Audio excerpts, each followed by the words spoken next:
जय हिंद प्यारे बच्चों, मैं जितेंद्र कुमार पांडे आपका स्वागत करता हूं आपके अपने ही YouTube platform target with Jitendra पर। प्यारे बच्चों, हम लोगों का UP triple S C PET की परीक्षा बहुत करीब में आ रही है। उसके क्रम में परीक्षा की तैयारी के क्रम में आज हम लोग संविधान में पढ़ेंगे भारत संसदीय प्रणाली के बारे में, जो कि एक बहुत ही महत्वपूर्ण टॉपिक है। इसमें आप लोग टॉप 50 क्वेश्चंस देखने को पाएंगे। तो अगर आप लोगों ने अब तक चैनल को सब्सक्राइब नहीं किया है तो चैनल को सब्सक्राइब कर लीजिए, बेल आइकन दबा दीजिए, जिससे आने वाली समस्त इम्पोर्टेंट क्लास की अपडेट्स आपको मिलती रहें। और क्लास को लाइक कर दीजिए, इसे अपने मित्रों के पास शेयर भी कर दीजिए। चलिए हम शुरुआत करते हैं पहले प्रश्न से। पहला प्रश्न पूछ रहा है कि भारत में संसदीय प्रणाली किस देश से प्रेरित है? अमेरिका या ब्रिटेन या फ्रांस या फिर रूस? तो मित्रों, संसदीय प्रणाली कहाँ से प्रेरित है? तो ब्रिटेन से प्रेरित है। और ब्रिटेन से भी कैसे? तो ये आपका जो भारत शासन अधिनियम 1935 आया था उसी के तहत है, इसलिए आपका बी वाला विकल्प बिल्कुल सही उत्तर हो जाएगा। प्रश्न संख्या 2 कह रहा है कि भारत में संसदीय प्रणाली किस प्रकार की सरकार को अपनाती है? कौन सी सरकार होती है? कैसी सरकार? राष्ट्रपति प्रणाली है, या कार्यपालिका सर्वोच्च माना गया है, या मंत्रिपरिषदीय उत्तरदायी है, या फिर संघीय प्रणाली है? तो जो संसदीय प्रणाली है, संसदीय प्रणाली में किसी भी कार्य के लिए कौन उत्तरदायी होता है? तो मंत्रिपरिषद उत्तरदायी होती है। राष्ट्रपति तो होता है, वो सही है, लेकिन उत्तरदायी कौन है? तो वो मंत्रिपरिषद है, इसलिए सी वाला विकल्प बिल्कुल सही उत्तर हो जाएगा। भारत के संविधान में संसदीय प्रणाली का उल्लेख कहाँ होता है? क्या ये प्रस्तावना में है, या भाग 5 में है, या फिर अनुच्छेद 74-75 में है, या फिर ये अनुच्छेद 51 में है? तो जो संसदीय प्रणाली की बात होती है मित्रों, ये होती है 74 और 75 में। 74-75 में प्रधानमंत्री और मंत्रिमंडल की बात की गई है, अनुच्छेद 74-75 में। इसलिए जो ये प्रणाली है ये कहाँ पर है? तो ये आप लोगों का अनुच्छेद 74-75 में है। सी वाला विकल्प आपका बिल्कुल सही उत्तर हो जाएगा। इसके बाद में अगला प्रश्न देखते हैं। अगला प्रश्न कह रहा है, प्रश्न संख्या 4, कि भारत में कार्यपालिका किसके प्रति उत्तरदायी होती है? जो कार्यपालिका है, क्या राष्ट्रपति के प्रति उत्तरदायी है, या प्रधानमंत्री के प्रति उत्तरदायी है, या संसद के प्रति उत्तरदायी है, या फिर न्यायपालिका के प्रति उत्तरदायी है? किसके प्रति है मित्रों? तो जो कार्यपालिका है ये संसद के प्रति उत्तरदायी होती है, संसद के प्रति उत्तरदायी है, इसलिए यहाँ पर सी वाला विकल्प आपका बिल्कुल सही उत्तर हो जाएगा। प्रश्न संख्या 5 कह रहा है कि भारत में द्विसदनीय संसद के अंतर्गत कौन कौन से सदन आते हैं? लोकसभा और राज्यसभा, या फिर विधानसभा और विधान परिषद, या पंचायत और नगर पालिका, या केवल राज्यसभा? तो जो द्विसदनीय प्रणाली है, इसमें निम्न सभा को लोकसभा कहते हैं और उच्च सभा को राज्यसभा कहते हैं। तो इसमें लोकसभा और राज्यसभा आती है। ए वाला विकल्प आपका बिल्कुल सही उत्तर हो जाएगा। प्रश्न संख्या 6 कह रहा है कि संसदीय प्रणाली में प्रधानमंत्री कैसे चुना जाता है? राष्ट्रपति द्वारा नियुक्त होता है, या न्यायपालिका द्वारा चयनित होता है, या सत्ताधारी दल द्वारा निर्वाचित होता है, या लोकसभा अध्यक्ष द्वारा नियुक्त होता है? तो मित्रों, जो प्रधानमंत्री होता है, प्रधानमंत्री कैसे नियुक्त होता है? तो प्रधानमंत्री राष्ट्रपति के द्वारा नियुक्त होता है। जो बहुमत दल का नेता होता है उसे राष्ट्रपति प्रधानमंत्री के रूप में नियुक्त करता है, इसलिए ए वाला विकल्प आपका बिल्कुल सही उत्तर हो जाएगा। प्रश्न संख्या 7 कह रहा है कि भारत में संसदीय प्रणाली का मुख्य लक्षण क्या है? शक्तियों का पृथक्करण, या राष्ट्रपति का सर्वाधिकार, या सामूहिक उत्तरदायित्व, या फिर न्यायिक सर्वोच्चता? इसका आधार क्या है मित्रों? तो इसका लक्षण ये है कि सामूहिक उत्तरदायित्व। भाई, एक आदमी उत्तरदायी नहीं है, उसमें पूरा मंत्रिपरिषद उत्तरदायी है, इसलिए सी वाला विकल्प आपका बिल्कुल सही उत्तर हो जाएगा। प्रश्न संख्या 8 कह रहा है कि संसदीय प्रणाली में नो कॉन्फिडेंस मोशन किसके विरुद्ध लाया जा सकता है? नो मतलब नहीं, कॉन्फिडेंस मतलब विश्वास यानी अविश्वास, और मोशन मतलब प्रस्ताव। तो अविश्वास प्रस्ताव किसके प्रति लाया जाएगा? राष्ट्रपति के प्रति, या फिर संसद के विरुद्ध, या प्रधानमंत्री और मंत्रिमंडल के विरुद्ध, या राज्यपाल के विरुद्ध।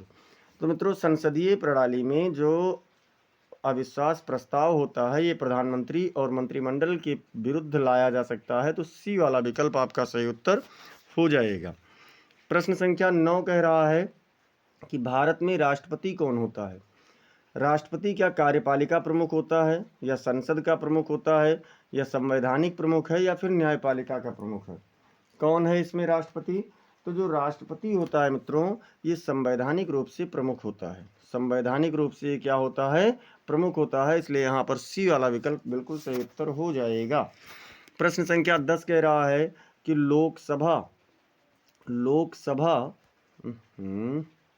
लोकसभा का कार्यकाल सामान्यतः कितना होता है? 4 वर्ष, या 5 वर्ष, या 6 वर्ष, या अनिश्चित होता है। तो मित्रों, लोकसभा का कार्यकाल 5 वर्ष होता है। लोकसभा का कार्यकाल 5 वर्ष, लेकिन ध्यान रखना राज्यसभा का कार्यकाल 6 वर्ष का होता है, ये भी ध्यान रखना। और राज्यसभा अस्थाई सदन होता है, उसको कभी भंग नहीं किया जा सकता है, जबकि लोकसभा को भंग किया जा सकता है। प्रश्न संख्या 11 कह रहा है कि भारत में मंत्रिपरिषद किसके प्रति सामूहिक रूप से उत्तरदायी होता है? किसके प्रति होता है? राज्यसभा के प्रति, या राष्ट्रपति के प्रति, या लोकसभा के प्रति, या फिर सर्वोच्च न्यायालय के प्रति? किसके प्रति होता है मित्रों? तो ये लोकसभा के प्रति होता है। जो मंत्रिमंडल है, भले ही मंत्री जो है वो राज्यसभा का सदस्य हो, लेकिन उसका उत्तरदायित्व जो होता है वो लोकसभा के प्रति होता है, इसलिए लोकसभा के प्रति उत्तरदायी होगा। इसके बाद में प्रश्न संख्या 12 कह रहा है कि भारत में प्रधानमंत्री की नियुक्ति कौन करता है? लोकसभा अध्यक्ष, या मुख्यमंत्री, या राष्ट्रपति, या संसद? तो अभी मैंने आप लोगों को कुछ देर पहले बताया था कि लोकसभा में का जो बहुमत दल का नेता होता है उसे ही राष्ट्रपति क्या काम करता है? राष्ट्रपति उसे ही प्रधानमंत्री के पद पर नियुक्त कर देता है। इसलिए यहाँ पर सी वाला विकल्प आपका सही उत्तर हो जाएगा। अब तक अगर आप लोगों ने चैनल को सब्सक्राइब नहीं किया है और लाइक नहीं किया है तो कर दीजिए मित्रों, लाइक और शेयर। और देखिए, बहुत ही दमदार, बहुत ही मज़ेदार प्रश्न आए हुए हैं। प्रश्न संख्या 13 कह रहा है संसदीय प्रणाली की कौन सी विशेषता नहीं है? कौन सी विशेषता नहीं? क्या यहाँ पर पार्टी प्रणाली नहीं है, या शक्ति का पृथक्करण नहीं है, या सामूहिक उत्तरदायित्व नहीं है, या वास्तविक और नाममात्र प्रमुख का विभाजन नहीं है? तो मित्रों, पार्टी प्रणाली की अगर बात करें तो पार्टी प्रणाली है, बिल्कुल है। शक्ति का पृथक्करण, संसदीय प्रणाली से शक्ति के पृथक्करण की अगर बात की जाए तो ये चीज़ इसमें विशेषता इसकी नहीं है। इसलिए यहाँ पर कौन सा विकल्प सही हो जाएगा? बी विकल्प। बाकी सामूहिक उत्तरदायित्व है और वास्तविक और नाममात्र प्रमुख का विभाजन भी इसमें किया गया है। प्रश्न संख्या 14 कह रहा है कि राष्ट्रपति अपने कार्यों के निष्पादन में किसकी सलाह से कार्य करता है? अर्थात राष्ट्रपति को कोई भी कार्य करना है तो वो किससे की सलाह लेगा? न्यायपालिका का सलाह लेगा, या प्रधानमंत्री का सलाह लेगा, या मंत्रिपरिषद का, या फिर राज्यसभा का? तो बेटा, अकेले प्रधानमंत्री की सलाह से काम नहीं होने वाला है। और न्यायपालिका का सलाह लेता है अनुच्छेद 143 के तहत, लेकिन बहुत ही विषम परिस्थितियों में, हर कार्यों में नहीं। तो ये किसका सलाह लेता है? मंत्रिपरिषद का सलाह लेता है। सी वाला विकल्प आपका बिल्कुल सही उत्तर हो जाएगा। प्रश्न संख्या 15 कह रहा है कि भारत में वास्तविक कार्यपालिका कौन होता है? क्या राष्ट्रपति होते हैं, या प्रधानमंत्री होते हैं, या संसद होते हैं, या फिर मुख्य न्यायाधीश? वास्तविक कार्यपालिका की बात की जा रही है तो वास्तविक कार्यपालिका कौन होता है? प्रधानमंत्री होता है। अर्थात जो भी मंत्रिमंडल से जो प्रधानमंत्री उसका होता है वही अंतिम निर्णय लेता है, और राष्ट्रपति भी उसको करने के लिए बाध्यकारी है बहुत अधिकांशतः मामलों में। तो यहाँ पर बी वाला विकल्प आपका बिल्कुल सही उत्तर हो जाएगा। प्रश्न संख्या 16 कह रहा है कि भारत में नाममात्र कार्यपालिका कौन होता है? मतलब नाममात्र के बारे में अगर बात किया जाए तो कौन कार्यपालिका होता है? प्रधानमंत्री हैं, या फिर मुख्यमंत्री हैं, या राष्ट्रपति हैं, या फिर राज्यपाल हैं? तो कौन है मित्रों इसमें? इसमें राज्यपाल होते हैं, राष्ट्रपति होते हैं, नाममात्र के कार्यपालिका के प्रधान होते हैं। बात किया जाए प्रश्न संख्या 17 का, तो इसमें कह रहे हैं कि संसदीय उत्तरदायित्व का क्या तात्पर्य है? न्यायपालिका को जवाबदेह होना, या राष्ट्रपति का उत्तरदायित्व, या संसद को कार्यपालिका पर नियंत्रण, या फिर राज्यसभा की सर्वोच्चता? इसमें किसकी बात की जा रही है? तो इसमें संसद को कार्यपालिका पर नियंत्रण बनाए रखना होता है, और इसीलिए ये उत्तरदायी इनका होता है। तो सी वाला विकल्प आपका बिल्कुल सही उत्तर हो जाएगा। प्रश्न संख्या 18 कह रहा है कि भारत में संसदीय प्रणाली में विपक्ष की क्या भूमिका होती है। विपक्ष क्या करता है? क्या ये सरकार बनाते हैं या राष्ट्रपति चुनते हैं या सरकार की निगरानी करते हैं या न्यायपालिका का हिस्सा बनते हैं। तो मित्रों, जो विपक्ष होता है ये सरकार की निगरानी करता है, अर्थात अगर सरकार कोई गलत नियम कानून बना रही है तो ये उसका विरोध करते हैं और जनता को इसके बारे में जागरूक करते हैं, बताते हैं। तो ये सरकार की निगरानी करते हैं। प्रश्न संख्या 19 कह रहा है कि भारत में अविश्वास प्रस्ताव केवल कहाँ लाया जा सकता है। केवल कहाँ लाया जा सकता है? राज्यसभा में या लोकसभा में या दोनों सदनों में या राष्ट्रपति के समक्ष। तो मित्रों, बात हो रही है अविश्वास प्रस्ताव की। अविश्वास प्रस्ताव मंत्रिमंडल के विरुद्ध लाया जाता है, प्रधानमंत्री के विरुद्ध लाया जाता है। और जो मंत्रिमंडल या प्रधानमंत्री है उसकी जिम्मेदारी कहाँ होती है, उत्तरदायित्व कहाँ होता है, उत्तरदायी कहाँ होते हैं? लोकसभा में। तो इसलिए ये किसके विरुद्ध कहाँ पर केवल लाया जा सकता है? अविश्वास प्रस्ताव जब भी लाया जाएगा तो ये केवल और केवल लोकसभा में ही लाया जा सकता है। प्रश्न संख्या 20 कह रहा है कि मंत्री पद की शपथ किस अनुच्छेद के अंतर्गत ली जाती है। अनुच्छेद 75(1) या अनुच्छेद 74 या अनुच्छेद 76 या फिर अनुच्छेद 52। तो मैंने आपको पहले ही बताया कि जो अनुच्छेद 74-75 हैं ये मंत्रिपरिषद और प्रधानमंत्री से संबंधित हैं, और मंत्री पद की जो शपथ होती है ये अनुच्छेद 75(1) के तहत ली जाती है। ए वाला विकल्प आपका बिल्कुल सही उत्तर हो जाएगा। प्रश्न संख्या 21 कह रहा है कि संसदीय प्रणाली में ड्यूअल मेंबरशिप का क्या अर्थ है, मतलब दोहरी सदस्यता। दोहरी सदस्यता का क्या अर्थ है? फिर संसद और राष्ट्रपति या कार्यपालिका और विधायिका में सदस्यता या दो राज्यों की सदस्यता या फिर लोकसभा और राज्यसभा। क्या होता है इसका मतलब? तो इसका मतलब कार्यपालिका और विधायिका में सदस्यता होता है। इसे ही ड्यूअल मेंबरशिप कहते हैं, यानी कि दोहरी सदस्यता कहते हैं। बी वाला विकल्प बिल्कुल सही उत्तर हो जाएगा। प्रश्न संख्या 22 कह रहा है कि मंत्रियों की नियुक्ति किसके परामर्श पर होती है। भाई, प्रधानमंत्री की नियुक्ति तो राष्ट्रपति कर देता है जो बहुमत दल का नेता होता है। क्या संसद के परामर्श पर मंत्रियों की नियुक्ति होती है या लोकसभा अध्यक्ष या प्रधानमंत्री या सुप्रीम कोर्ट? तो मित्रों, जो मंत्रियों की नियुक्ति होती है ये प्रधानमंत्री के सलाह पर होती है, इसी के परामर्श पर होता है कि किसको कौन सा मंत्रालय देना है। तो सी वाला विकल्प आपका बिल्कुल सही उत्तर हो जाएगा। प्रश्न संख्या 23 कह रहा है कि संसदीय प्रणाली में राष्ट्रपति का कार्यकाल कितना होता है। 3 वर्ष, 4 वर्ष, 5 वर्ष या 6 वर्ष। तो जो अपने यहाँ है भारत में है ये कितना है मित्रों? तो ये है 5 वर्ष। राष्ट्रपति का कार्यकाल भी 5 साल का ही होता है, इसलिए यहाँ पर सी वाला विकल्प बिल्कुल सही उत्तर हो जाएगा। प्रश्न संख्या 24 है कि भारतीय संविधान के कौन से अनुच्छेद प्रधानमंत्री से संबंधित हैं। अनुच्छेद 74 और 75 या अनुच्छेद 78 और 85 या अनुच्छेद 52 और 53 या अनुच्छेद 110 और 112। तो मित्रों, प्रधानमंत्री की बात हो रही है और ये है अनुच्छेद 74 और 75 उनसे संबंधित है। ए वाला विकल्प आपका सही उत्तर हो जाएगा। प्रश्न संख्या 25 देखते हैं। प्रश्न संख्या 25, और इससे पहले अगर आप लोगों ने अब तक क्लास को लाइक नहीं किया है तो क्लास को लाइक कर दीजिए। इसे आप लोग शेयर भी करते रहिए अपने मित्रों के पास। प्रधानमंत्री को हटाने का तरीका क्या है? महाभियोग लगाया जाएगा या राष्ट्रपति का आदेश पालन होगा या अविश्वास प्रस्ताव होगा या फिर न्यायालय का आदेश होगा। तो मित्रों, प्रधानमंत्री को हटाने के लिए अविश्वास प्रस्ताव लाया जाता है, और अविश्वास प्रस्ताव को लाने के लिए विपक्ष के कम से कम 50 सदस्यों की सहमति अनिवार्य है। इसलिए सी वाला विकल्प आपका बिल्कुल सही उत्तर हो जाएगा। अगला प्रश्न है कि अगला प्रश्न क्या है? अगला प्रश्न है कलेक्टिव रिस्पॉन्सिबिलिटी किस संवैधानिक अनुच्छेद में है। कलेक्टिव रिस्पॉन्सिबिलिटी मतलब सामूहिक उत्तरदायित्व।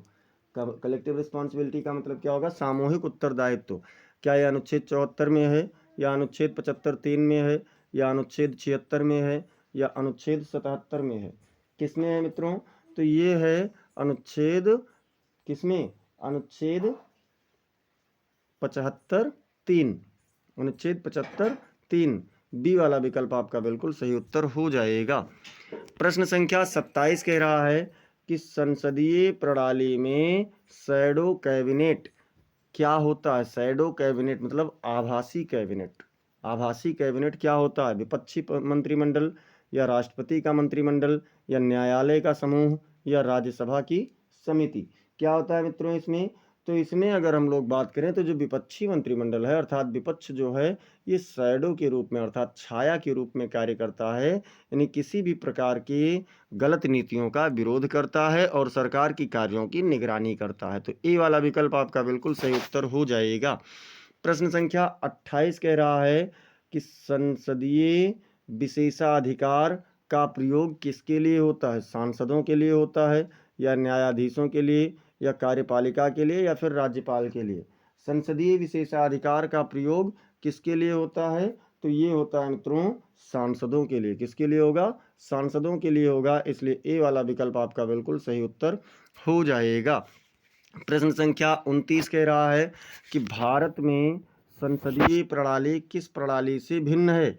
विधायी प्रणाली से भिन्न है, या न्यायिक प्रणाली से भिन्न है, या राष्ट्रपति प्रणाली से भिन्न है, या फिर प्रशासनिक प्रणाली से भिन्न है?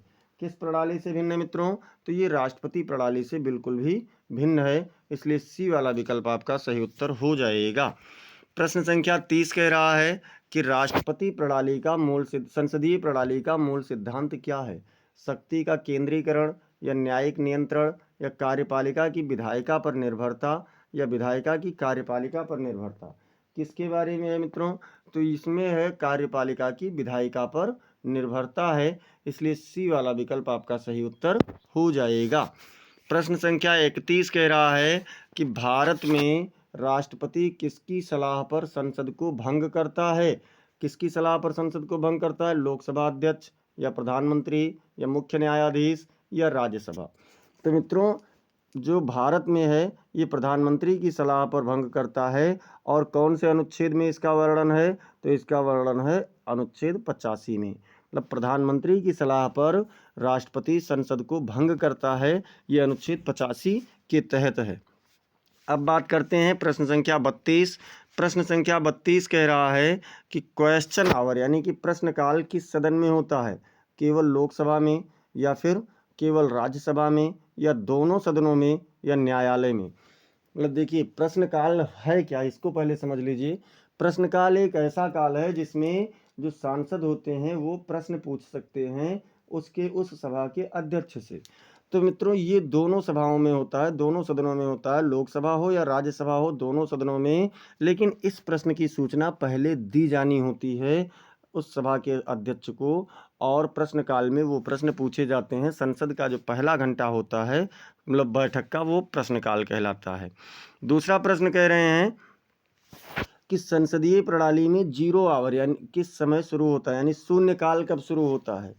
तो 10 बजे से, या 11 बजे से, या फिर प्रश्नकाल के बाद, या बैठक के अंत में? तो मित्रों प्रश्नकाल के बाद में क्या शुरू होता है? शून्यकाल।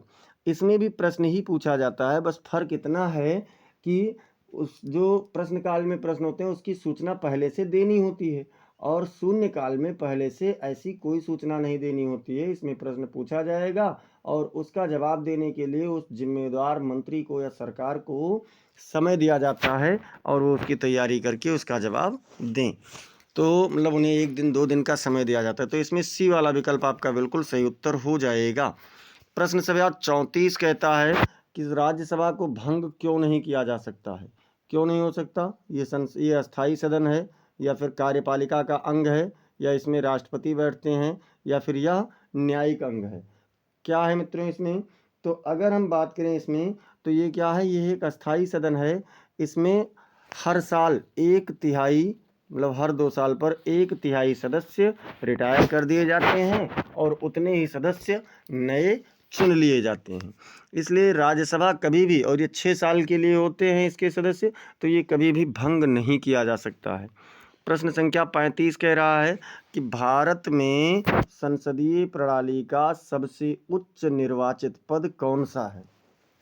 राष्ट्रपति है, या प्रधानमंत्री है, या लोकसभा अध्यक्ष हैं, या उपराष्ट्रपति हैं? मतलब निर्वाचित पद की बात हो रही है मित्रों, और निर्वाचित पद क्या है? सबसे उच्च राष्ट्रपति है। राष्ट्रपति से उच्च पद कोई भी नहीं है, इसलिए ए वाला विकल्प आपका बिल्कुल सही उत्तर हो जाएगा। प्रश्न संख्या 36 कह रहा है कि संसदीय प्रणाली में व्हिप का क्या भूमिका होती है? संसद का संचालन, या फिर न्यायिक कार्य, या दल अनुशासन सुनिश्चित करना, या सरकारी योजनाओं का प्रचार प्रसार करना। तो जो व्हिप होता है ये क्या करता है? ये दल अनुशासन निश्चित करता है, अर्थात सी वाला विकल्प आपका बिल्कुल सही उत्तर हो जाएगा। प्रश्न संख्या 37 कह रहा है मित्रों, और 37 से पहले आप लोग एक बार क्लास को सभी लोग लाइक कर दीजिए, जोरदार तरीके से लाइक कर दीजिए और शेयर भी कर दीजिए। अभी आप लोग इसमें देखेंगे 14 प्रश्न, कुल मिलाकर के 50 प्रश्न हैं। किस देश की संसदीय प्रणाली में भारत का संविधान सबसे अधिक समानता रखता है? कहाँ की संसदीय प्रणाली से भारत का संविधान सबसे अधिक समानता रखता है? फ्रांस से, या अमेरिका से, या ब्रिटेन से, या फिर जापान से? तो मित्रों ब्रिटेन से लिया गया है, इसलिए ब्रिटेन वाले संसदीय प्रणाली से भारत का संविधान बहुत अधिक समानता रखता है। सी वाला विकल्प आपका बिल्कुल सही उत्तर हो जाएगा। प्रश्न संख्या 38 कह रहा है कि संसद के दोनों सदनों की संयुक्त बैठक की अध्यक्षता कौन करता है? दोनों सदनों की संयुक्त बैठक, तो दोनों सदन का संयुक्त बैठक अनुच्छेद 108 के तहत है, इसे भी ध्यान रखना। राष्ट्रपति करेंगे, या प्रधानमंत्री, या लोकसभा अध्यक्ष, या राज्यसभा अध्यक्ष? तो जब दोनों सदनों का संयुक्त बैठक होता है किसी मुद्दे पर, तो उसमें अध्यक्षता करता है जो लोकसभा का अध्यक्ष होगा वही, अर्थात सी वाला विकल्प आपका बिल्कुल सही उत्तर हो जाएगा। प्रश्न संख्या 39 कह रहा है कि संसदीय प्रणाली शब्द संविधान में कहाँ प्रयुक्त हुआ है? स्पष्ट रूप से प्रयुक्त है, या केवल परोक्ष रूप से है, या प्रस्तावना में है, या फिर कहीं नहीं है? बात हो रही है प्रश्न संख्या 39 की, तो ये केवल परोक्ष रूप से इसका प्रयोग किया गया है। बी वाला विकल्प सही उत्तर हो जाएगा, मतलब सीधे सीधे आपको संसदीय प्रणाली शब्द नहीं मिलता है। प्रश्न संख्या 40 कह रहा है कि लोकसभा में धन विधेयक किसकी अनुशंसा पर पेश होता है? प्रधानमंत्री की अनुशंसा पर, या वित्त मंत्री की अनुशंसा पर, या राष्ट्रपति की अनुशंसा पर, या फिर लोकसभा अध्यक्ष की अनुशंसा पर? तो मित्रों जो धन विधेयक है, अनुशंसा मतलब होता है कि मर्जी, अर्थात उसकी परमिशन से। तो सबसे पहले तो राष्ट्रपति से इसका परमिशन लिया जाता है, लेकिन ये विधेयक धन विधेयक है कि नहीं है इसके निर्णय करता है लोकसभा अध्यक्ष। और जब ये लोकसभा में पारित हो जाता है तो केवल फॉर्मेलिटी के लिए इसको राज्यसभा में भेजा जाता है, जहां उन्हें 14 दिन में पारित करना होता है। अगर वो नहीं भी किए तब भी वो पारित मान लिया जाता है, स्वतः पारित मान लिया जाता है। और उसके बाद ये फिर राष्ट्रपति के पास बाद में नहीं भेजा जाता है धन विधेयक, इतना ध्यान रखना है। तो इसलिए पहले ही इस पर राष्ट्रपति की अनुशंसा ले ली जाती है। तो सी वाला विकल्प आपका सही उत्तर हो जाएगा। प्रश्न संख्या 41 कह रहा है कि संसदीय प्रणाली में राष्ट्रपति का स्थान कैसा होता है? वास्तविक कार्यपालिका है, या नाम मात्र प्रमुख हैं, या सर्वोच्च न्यायाधीश हैं, या फिर विधायी प्रमुख होते हैं? तो अगर हम बात करें राष्ट्रपति की, तो राष्ट्रपति कैसा होता है? केवल नाम मात्र का प्रमुख होता है। बी वाला विकल्प आपका बिल्कुल सही उत्तर हो जाएगा। प्रश्न संख्या 42 कह रहा है कि भारत में राज्यसभा को क्या कहा जाता है? निम्न सदन, या बृहद सभा, या उच्च सदन, या संवैधानिक सभा? मित्रों राज्यसभा की बात हो रही है, तो राज्यसभा को उच्च सदन और लोकसभा को निम्न सदन कहा जाता है, इसलिए यहाँ पर सी वाला विकल्प आपका बिल्कुल सही उत्तर हो जाएगा। प्रश्न संख्या 43 कह रहा है कि भारत में संसद के दोनों सदनों की संयुक्त बैठक की अध्यक्षता कौन करता है? प्रधानमंत्री, या राष्ट्रपति, या लोकसभा अध्यक्ष, या राज्यसभा का सभापति? तो जब दोनों सदनों का संयुक्त बैठक होगा तो उसमें अध्यक्षता कौन करेगा? तो लोकसभा अध्यक्ष करेंगे। सी वाला विकल्प आपका बिल्कुल सही उत्तर हो जाएगा। प्रश्न संख्या 44 कह रहा है कि भारत के राष्ट्रपति को संसद का हिस्सा क्यों कहा गया है? भाई देखिए संसद में मुख्यतया हैं तो दो ही सदन, लेकिन राष्ट्रपति को भी संसद का हिस्सा कहा जाता है। तो क्यों कहा गया है? वह विधेयकों को प्रस्तुत करते हैं, या फिर यह विधायी प्रक्रिया का हिस्सा होते हैं, या फिर वह संसद सत्रों की अध्यक्षता करते हैं, या फिर वह न्यायिक निर्णय लेते हैं? क्या होगा इसमें? तो मित्रों अगर हम बात करें राष्ट्रपति की, तो ये विधायी प्रक्रिया का एक हिस्सा होते हैं, यानी कि बी वाला विकल्प बिल्कुल सही उत्तर हो जाएगा। प्रश्न संख्या 45 कह रहा है कि संसद का सर्वोच्च अधिकार कौन सा होता है? न्यायपालिका पर नियंत्रण होता है, या कार्यपालिका को भंग करने का, या धन विधेयकों पर अंतिम निर्णय होता है, या संविधान में संशोधन होता है। कौन सा सबसे सुपर होता है इसमें? तो धन विधेयकों पर अंतिम निर्णय जो होता है यही संसद का एक विशेष अधिकार होता है। सी वाला विकल्प बिल्कुल सही उत्तर हो जाएगा। प्रश्न संख्या 46 कह रहा है कि भारत में संसदीय प्रणाली को किसने गठबंधन सरकार कहा था? मतलब संसदीय प्रणाली को गठबंधन सरकार किसने कहा था? डॉक्टर अंबेडकर ने, या जवाहरलाल नेहरू ने, या इंदिरा गांधी ने, या अटल बिहारी वाजपेयी ने? तो इसमें अगर देखें मित्रों तो ये किसने कहा था? ये कहा था डॉक्टर भीमराव अंबेडकर जी ने। ए वाला विकल्प बिल्कुल सही उत्तर हो जाएगा। प्रश्न संख्या 47 कह रहा है कि भारत की संसद में विधेयकों की उत्पत्ति कहाँ से होती है? केवल लोकसभा से, या केवल राज्यसभा से, या दोनों सदनों से, या केवल राष्ट्रपति से? बात हो रही विधेयक की। अब देखिए, अगर केवल धन विधेयक की बात होती तब तो वो लोकसभा होता। अगर आम विधेयक है, कोई अन्य विधेयक है, तो मित्रों वो राज्यसभा और लोकसभा दोनों जगह से हो सकती है। इसलिए ये कहाँ से होगा? तो दोनों सदनों से होगा। सी वाला विकल्प बिल्कुल सही उत्तर हो जाएगा। प्रश्न संख्या 48 कह रहा है कि भारत में संसदीय प्रणाली किस अनुच्छेद में वर्णित है? कि राष्ट्रपति अपने मंत्रियों की सलाह के अनुसार कार्य करेगा। ये मतलब पूछ रहे हैं कि कौन से अनुच्छेद में है कि राष्ट्रपति अपने मंत्रियों की सलाह के अनुसार कार्य करेगा? क्या अनुच्छेद 52, या अनुच्छेद 74(1), या अनुच्छेद 75(3), या फिर अनुच्छेद 78? कौन से अनुच्छेद में है? तो ये अनुच्छेद 74(1) में है कि राष्ट्रपति अपने मंत्रियों की सलाह के अनुसार ही कार्य करेगा। बी वाला विकल्प आपका सही उत्तर हो जाएगा। प्रश्न संख्या 49 कह रहा है कि निम्न में से कौन सा भारत की संसदीय प्रणाली का अभिन्न अंग नहीं है? अभिन्न अंग की बात हो रही है। क्या राष्ट्रपति नहीं है, या प्रधानमंत्री नहीं है, या राज्यपाल नहीं है, या फिर लोकसभा नहीं है? बात हो रही है मित्रों कहा कि संसदीय प्रणाली का। तो संसदीय प्रणाली में कौन होता है? राष्ट्रपति होते हैं। राष्ट्रपति हैं, उसमें प्रधानमंत्री होता है जिसकी सलाह पर राष्ट्रपति कार्य करता है, या मंत्रिमंडल का प्रमुख होता है। लोकसभा में प्रधानमंत्री और मंत्रिमंडल उसके प्रति जिम्मेदार होते हैं।